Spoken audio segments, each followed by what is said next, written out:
Warning? Spoilers ahead for the Rings of Power Episode 6 The Lord of the Rings.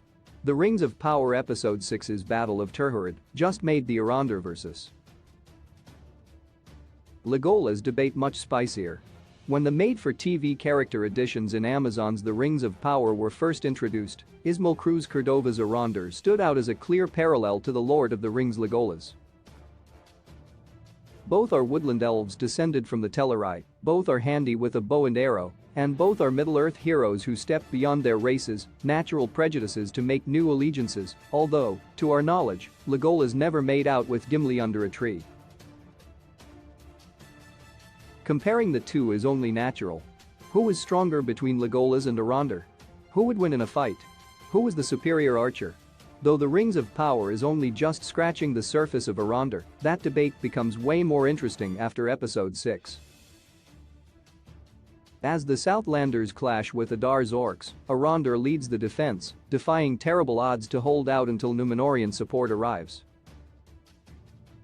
Arondir displays awesome archery tricks, rousing leadership ability, and a keen strategic mind. He then gets down in the mud for some blade-based combat and hand-to-hand brawling. The Rings of Power's Uden is a showcase for Arondir as a Middle-earth action hero, and suddenly Legolas is peering over his perfectly carved shoulders. Legolas is still LOTR's best archer. Arondir shows off his prowess with a bow during the Rings of Power's Episode 6 fight scenes at Turharad and Ostirith, as well as during the escape from Adar in Episode 4.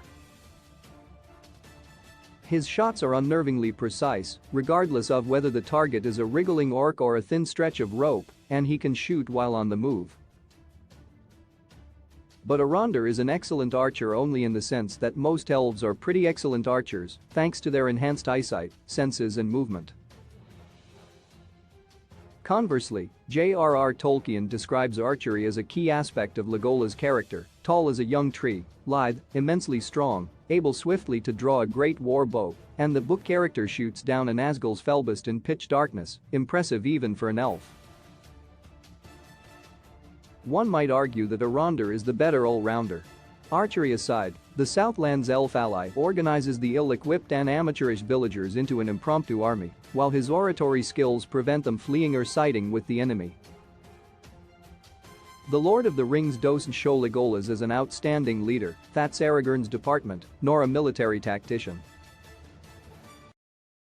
And though Legolas carried a dagger for close-quarters fights, the bow and arrow was his preference. Arondir appears perfectly comfortable in either scenario, even pulling out some martial arts techniques in the Rings of Power Episode 6. Arondir or Legolas? Depends on which Legolas. Peter Jackson's Lord of the Rings movies don't quite portray Legolas like the original books.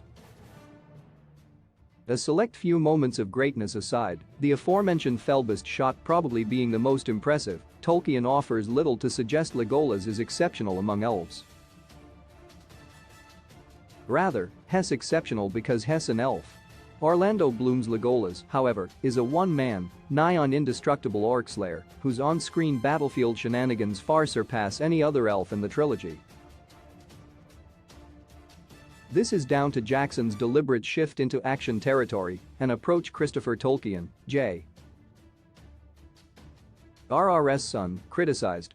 Comparing Ismael Cruz Cordova's Arondir to Orlando Bloom's Legolas, therefore, the Fellowship's blonde marksman remains ahead. Until Arondir can fire multi-arrows, bring down a Mumical, and shield Surf, hell remain in Legolas' shadow. The Hobbit trilogy, which, by rights, he shouldn't feature in at all, even shows Legolas fighting at short range at least as proficiently as Arondir. The Rings of Power's Sylvan elf could only claim superiority in leadership and strategy against his live-action rival. Arondir may fare significantly better against book Legolas. The Rings of Power introduces Ismael Cruz Cordova's character as a low-ranking soldier, indicating he isn't a standout warrior among his own kind. But Arondir hails from an era of war, and his memories of Beleriand suggest he fought against Morgoth's army before continuing a military career. The painful experience of conflict might mean Second Age elves of Arondir's ilk were more seasoned fighters than the likes of Legolas.